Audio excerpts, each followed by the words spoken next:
Asia का सबसे बड़ा बोर्ड एक बार फिर अपनी वार्षिक परीक्षा के लिए तैयार है। ये ऐसा बोर्ड है जहां से तालीम हासिल किए हुए बच्चे देश ही नहीं बल्कि दुनिया में परचम लहराते मिल जाएंगे।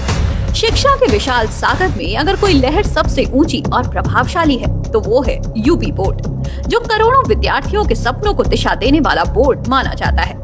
ये बोर्ड कोई और बोर्ड नहीं बल्कि यूपी बोर्ड है, जिसका शेड्यूल उत्तर प्रदेश माध्यमिक शिक्षा परिषद ने 5 नवंबर को जारी कर दिया है। क्या है पूरा शेड्यूल, इस ग्राफिक्स के जरिए समझते हैं।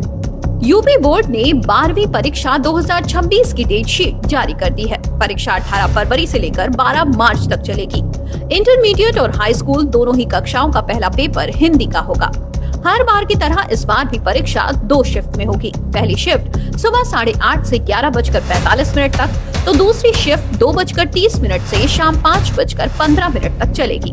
परीक्षा हाई स्कूल और इंटरमीडिएट दोनों मिलाकर कुल 15 दिनों तक चलेगी। बदलते समय के साथ यूपी बोर्ड ने तमाम फेजेस को देखा है, मगर उसकी शिक्षा की गुणवत्ता की मीनार कभी गिरी नहीं।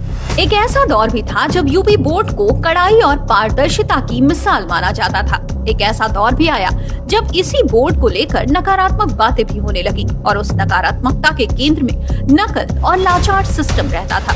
मगर समय बदला और समय के साथ सरकार भी बदली। आज लाखों छात्र छात्राएं अपने सपनों को छूने की पहली सीढ़ी चढ़ने को तैयार हैं।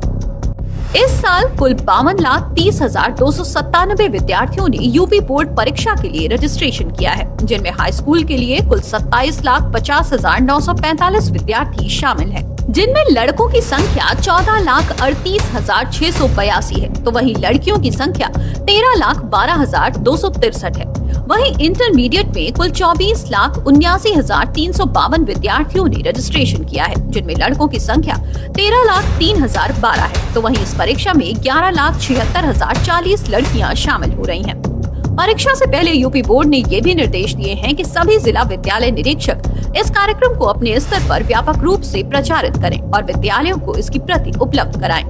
यहाँ ध्यान देने वाली बात ये है कि साल 2025 में यूपी बोर्ड की परीक्षाएं फरवरी के आखिरी सप्ताह में शुरू हुई थी, जबकि इस बार कार्यक्रम को 1 सप्ताह पहले घोषित किया गया है।